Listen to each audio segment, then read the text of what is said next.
Salut tout le monde, si je fais cette vidéo aujourd'hui, c'est pour vous parler de notre titi parisien Adrien Rabiot. Non, je plaisante. Non, je plaisante pas pour la vidéo pour Rabiot, mais par contre pour l'appellation titi. Pour moi, c'est pas un titi, je vais vous expliquer pourquoi. Après, tout le monde a une idée précise de ce que veut dire titi. Moi, mon cas, c'est un mec qui est arrivé à 15 ans au club. Pour moi, c'est pas un titi. Il est pratiquement au bout de sa formation. Il a été formé 2 ans au PSG parce qu'après, il a commencé à 17 ans son statut professionnel. Donc, pour moi, appeler un titi un mec qui a été formé 2 ans au club, c'est un peu limite. Il faut savoir que notre cher Rabiot, en 2008, donc à l'âge de 13 ans, il a passé des tests à Manchester City. Ça ne s'est pas bien passé. Et d'où pourquoi il est au Paris Saint-Germain. Ça serait bien passé, on n'aurait même pas entendu parler de Rabiot. Donc Rabiot, à chaque fois, de toute façon, c'est un opportuniste. Mais je ne vais pas que le descendre. Attention, je vais faire une vidéo. Il va avoir Rabiot, il va avoir le club. Et dernière partie, ça j'en parlerai vraiment à la fin de la vidéo, sur la banderole qui est sortie, Rabiot, on n'a pas besoin de toi. C'est pas contre la banderole que je suis contre, c'est le timing. Pour moi, le timing, il est hyper mauvais, je vais vous expliquer en fin de vidéo pourquoi. Donc on va commencer par Rabiot. On sait très bien que Rabiot a un caractère de merde. D'ailleurs, dès le début de son histoire de club amateur, il a été à l'US Créteil. Ensuite, il est parti un an dans un autre club pour revenir à la US Créteil. Donc, quand tu commences déjà en junior à faire ça, à moins qu'il a déménagé entre-temps et qu'il est revenu, mais ça, après, voilà, je ne peux pas trop juger. Ça se trouve, je me trompe sur ça, mais déjà, quand tu commences déjà à ton jeune âge, à pas savoir ce que tu veux, c'est que ça sent pas bon. Après, comme vous avez bien vu, hein, sur le petit truc ici, ou là, je sais pas où je le mettrai, voilà, en 2008, il a été à Manchester City. Il s'est sûrement fait recaler parce que vous n'allez pas me dire que c'est un choix personnel de ne pas avoir signé à Manchester City et de s'être barré à Pau. On va pas nous prendre pour des cons quand même. Donc voilà, on sait très bien que Rabiot a un caractère vraiment de merde. Je vais vite fait faire un aparté sur la maman de Rabiot, qu'il faut pas oublier que c'est son agent. Faut pas juger la mère, mais l'agent, finalement. Elle voit l'intérêt de Rabiot. Et les agents, ils sont tous pareils, que ce soit sa mère ou pas, c'est exactement la même chose. Et ceux qui trouvent l'excuse à Rabiot, ouais, mais il est mal entouré, c'est sa mère qui nique tout. Le mec, il a 23 ans. Si à 23 ans, t'es pas capable de dire non, maman, ou je fais ce que je veux, eh ben, de toute façon, il a rien à faire au club. Il ira pas loin. Il finira dans 5 ans à Sedan. J'ai rien contre Sedan, mais bon, c'est juste un club comme ça qui me vient à l'esprit. En fait, son caractère, le problème qu'il a, c'est que il demande des choses par rapport à son potentiel et pas par rapport à ce qu'il a prouvé sur le long terme. C'est-à-dire que le mec, il sait qu'il a un potentiel, donc il va demander un statut par rapport à son potentiel et pas par rapport à ce qu'il prouve tout au long de l'année. Alors bien sûr, Rabiot, pendant un moment, il a grave prouvé par rapport au Paris Saint-Germain, et je vais en revenir après par rapport à la faute du club, c'est de ne pas l'avoir prolongé ou l'augmenter plus tôt. Donc voilà, qu'est-ce qu'on va dire à Rabiot? On va dire, le problème de Rabiot, c'est qu'en un an, en même pas un an, il a claqué la porte de l'équipe de France pendant la Coupe du Monde, et malheureusement pour lui, c'est qu'il la claque en pensant qu'il ait raison, et derrière, la France est championne du monde. Donc là, il a tous les torts, voilà, il est passé pour un con. Qu'est-ce que vous voulez que je vous dise? Alors bien sûr, sur le papier, bien sûr que Rabiot est meilleur qu'Enzonzi. Mais le problème, c'est qu'en disant je claque la porte parce que je mérite d'être dans les 23, ça veut dire quoi? Ça veut dire que toi, tu te proclames meilleur qu'Enzonzi. Ça veut dire que le mec, Enzonzi, tu le prends pour une merde. Ça veut dire que tu n'as même pas de respect pour lui. Que tu critiques Deschamps, ok, il n'y a pas de problème. J'aime pas Deschamps, mais forcément, un truc qui rentre en compte, c'est que t'es meilleur sûrement qu'Enzonzi. Mais de toute façon, c'est pas le même poste pour moi déjà et c'est pas les mêmes qualités. Mais bon, bref. Mais pourquoi Deschamps t'a pas pris? Parce que le problème qui se passe, c'est qu'avec ton comportement, en étant sur le banc, tu vas réclamer une place de titulaire pendant la Coupe du Monde. Et qu'est-ce qui se passe pendant cette Coupe du Monde? C'est que tu vas foutre ta merde. Alors que t'es en dessous de Matuidi, t'es en dessous de Kanté, et Pogba, t'es en dessous, mais moi, Pogba, j'ai un peu de mal avec lui. Voilà, je trouve qu'il a un talent extraordinaire, mais le problème, c'est que, voilà, il est tellement inconstant que j'ai un peu de mal. Mais t'es en dessous de Pogba de toute façon pour moi. Donc ça veut dire que Deschamps, il va t'avoir pris pour prendre un risque que tu foutes la merde. Donc forcément, t'es dans la réserve. Mais ça, tu peux t'en prendre qu'à toi-même. Déjà, tu faisais du cinoche avec le PSG depuis longtemps. Il y a ta mère qui rentre en ligne de compte à chaque fois, tu prends le club en otage. Mais forcément, tu le prends en otage. Pourquoi? Parce que t'es pas attaché au club. Viens pas me dire, ouais, je suis un pur parisien ou je sais pas quoi. Ok, t'es né dans le Val-de-Marne, mais t'as jamais été frappé à la porte du PSG. T'es parti en Angleterre, ça s'est pas bien passé, t'es revenu et ensuite t'as toqué à la porte du PSG. Et à 15 ans. Donc pour moi, voilà. Moi, mon avis perso, c'est pas un titi parisien. Et qui parte ou qui reste, moi, j'en ai rien à faire. Honnêtement, j'en ai rien à faire. Je peux être fan d'un joueur, Mais même en étant fan d'un joueur, il part, je vais pas pleurer. C'est pas mon oncle, c'est pas mon père, c'est pas mon frère. Voilà. Moi, je suis à fond pour le club. Je suis pas à fond pour les joueurs. On le sait très bien. Les joueurs, ça vient, ça part. Les dirigeants, ça vient, ça part. Le plus important, c'est le club.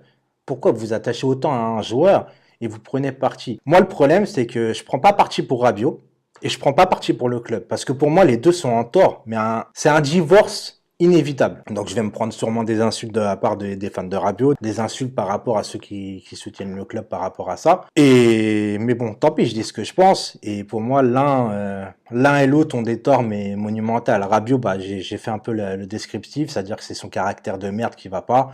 Et il s'en sortira jamais s'il réclame ce qu'il mérite pas. Enfin, au PSG, c'est un autre problème encore. Mais s'il va au Barça, de toute façon, il va aller pour deux clubs. C'est soit le Barça en priorité, à mon avis, c'est déjà fait vu qu'il y a un accord. Et les gens ils me disent ouais mais ça se fait pas, c'est irrespectueux ce qu'il a fait par rapport au PSG. Mais il a honoré son contrat. Vous n'allez pas obliger un mec qui a envie de partir de signer pour le plaisir du club.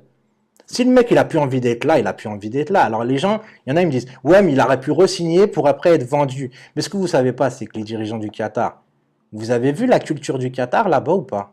Allez vous renseigner comment sont traités les salariés. Parce que même au PSG, c'est la même chose. Hein. Je ne vais pas vous refaire l'histoire de Sirigu, de Néné, de Pastore, de Lucas. Je ne vais pas vous expliquer comment ils se sont fait traiter au club. Donc voilà, allez vous renseigner comment ça se passe là-bas. Ici, ils arrondissent un peu les angles, mais c'est un peu la même chose. Tu signes au club, même si on va te dire, bah tu signes, on va te revendre. Bah tu signes, t'as 4 ans, t'es dans la merde. Parce que s'ils veulent pas te revendre, après derrière, eux, ils ont pas besoin d'argent, le Qatar. Donc en fait, après, ils te mettent sur la touche. Et de dire, tu veux pas re-signer, on te met sur la touche. Ça veut dire signe ou crève. Et ça, bah, les droits de Rabiot, c'est normal. Le mec, il honore son contrat. Quand un mec part avant parce qu'il veut partir, on l'insulte. Et maintenant que le mec finit son contrat avec le PSG jusqu'au bout, on l'insulte aussi. Et pour la banderole, c'est justement à ça que je vais en venir après à la fin de la vidéo. Le club maintenant. Alors, je vais vous expliquer quelque chose pour le club. C'est-à-dire que le club, depuis les Qataris, il valorise souvent ceux qui viennent, ceux qui achètent. Donc, ils mettent en vitrine... que c'est grâce à eux, hein, ils achètent, donc ils le mettent en vitrine.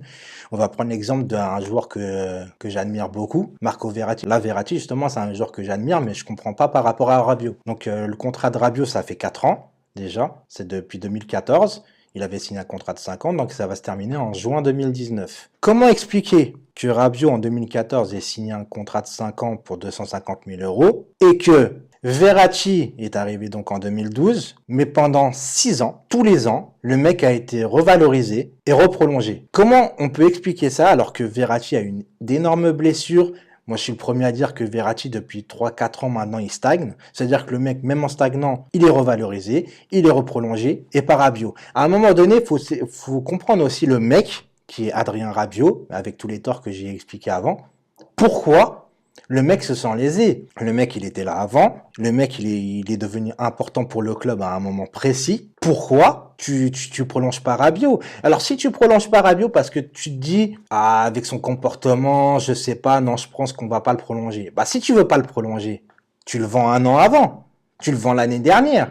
T'attends pas qu'il parte gratuit et après lui en vouloir de partir gratuit. Parce que bien sûr, quand il va partir gratuit, au lieu que le Barça nous l'achète par exemple 50 millions, et ben en partant gratuit, et ben Rabiot il va demander une prime à la signature de 25 millions et c'est tout bénef pour lui, c'est tout bénef pour le Barça. Et ceux qui disent qu'il va à la Juve, je pense pas qu'il ira à la Juve parce que déjà le club du PSG n'a pas respecté Matuidi. Je dis pas que le départ de Matuidi n'est que la faute de Rabiot. Mais c'est en partie. Alors, vous imaginez si Rabiot va à la Juventus? Imaginez la tête de Matuidi.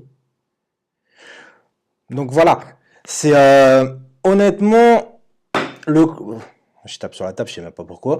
Honnêtement, la table, voilà, je suis perturbé. Honnêtement, le club a une grosse part de responsabilité. Comment on peut ne pas prolonger Rabiot? Et en plus, je vais vous dire quelque chose, c'est que l'année dernière, il y avait un contrat qui était prêt sur la table. Un contrat où les deux parties étaient d'accord pour le salaire, etc. Sauf que, au dernier moment, Monsieur Enrique, ou je sais pas c'est qui, il a changé les modalités du contrat. Vous vous rappelez qu'à un moment donné, on n'avait plus de 6 et Rabiot était là en dépannage en numéro 6. Il faisait des bons matchs, mais il n'était pas à son aise et ça se voyait quelquefois sur le terrain, c'était qu'il faisait pas les efforts et il n'était pas assez impliqué. Même si on trouve que Rabiot était meilleur à ce positionnement-là, si le joueur a envie de jouer dans un autre poste, se sent mieux, qui dépanne, ok, mais on va pas forcer un joueur à jouer contre nature toute sa vie. On est bien d'accord avec ça quand même. Parce que bien sûr qu'ils sont bien payés et tout, mais il faut aussi avoir la notion du plaisir pour le joueur. Si le mec il est payé à jouer au foot mais qu'il est pas content, ok, il va le faire parce que s'il a vraiment pas le choix, il va le faire pour l'argent.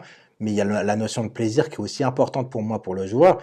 Et donc Rabiot veut jouer milieu relayeur, qui est très bon, qui était très bon au PSG parce qu'il mettait beaucoup de buts, parce que c'est pas Verratti, encore une fois, je prends cet exemple-là. C'est pas Verratti qui va mettre des buts, on est d'accord avec ça. Donc Rabiot était là en dépannage. Même s'il le faisait pas à fond, il dépannait. Qu'est-ce qui s'est passé au niveau du contrat? Et Rabiot voit quoi sur le contrat? Exclusif numéro 6. Ça veut dire que les mecs, ils se sont alignés sur le salaire, mais ils ont voulu faire de Rabiot un poste numéro 6 exclusif. Là, ça veut dire qu'il n'était pas en dépannage. Ça voulait dire qu'il fallait qu'il jouait à tout prix à ce poste-là. Rabiot, c'est normal qu'il refuse. Qu'il veut le faire en dépannage. Mais s'il ne veut pas jouer à ce poste, on va pas forcer un mec à jouer à ce poste. C'est comme si que demain, tu disais à Neymar, pendant 4 ans, tu joues à droite. Vous allez voir, Neymar, il se sent bien à gauche, il se sent bien dans l'axe, mais à droite, il va pas jouer. Hein. Donc, c'est là que le PSG a foiré. Parce que derrière, Rabiot a refusé, qui est pour moi, là pour une fois, logique. Et donc, il a attendu le PSG. Il a attendu, il a attendu, il a attendu. Et qu'est-ce qui s'est passé quand le PSG, bien plus tard, au moins 6-7 mois plus tard, il repose une offre derrière en disant, bah cette fois c'est bon, mais le même salaire, sauf que maintenant, bah t'as ton poste milieu relayeur. Le problème, c'est que derrière, bah t'as des grands clubs qui sont venus dans la course. Et qu'au niveau salaire, bah ils ont augmenté leur salaire.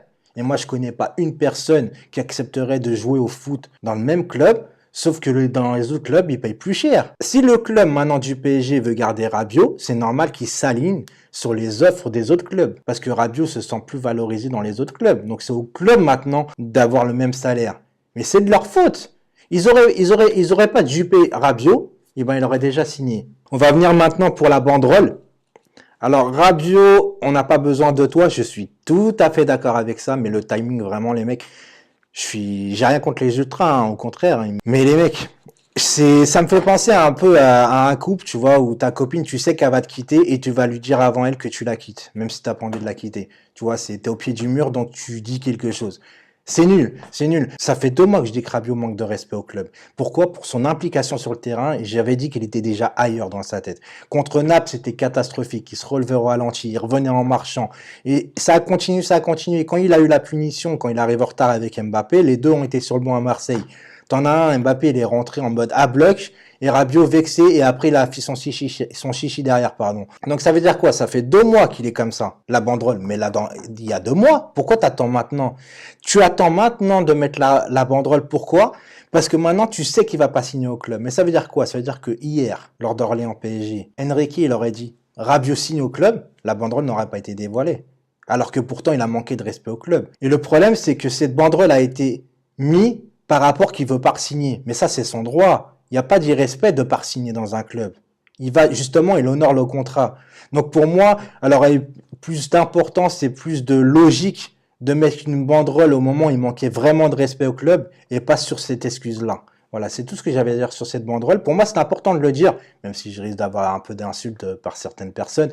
Mais tant pis, moi je dis ce que je pense. Donc voilà, j'espère que vous avez aimé cette vidéo. Mettez un petit j'aime, partagez la vidéo si vous pensez qu'elle mérite d'être partagée. Et je vous dis à très bientôt pour de nouvelles vidéos. Ciao, ciao.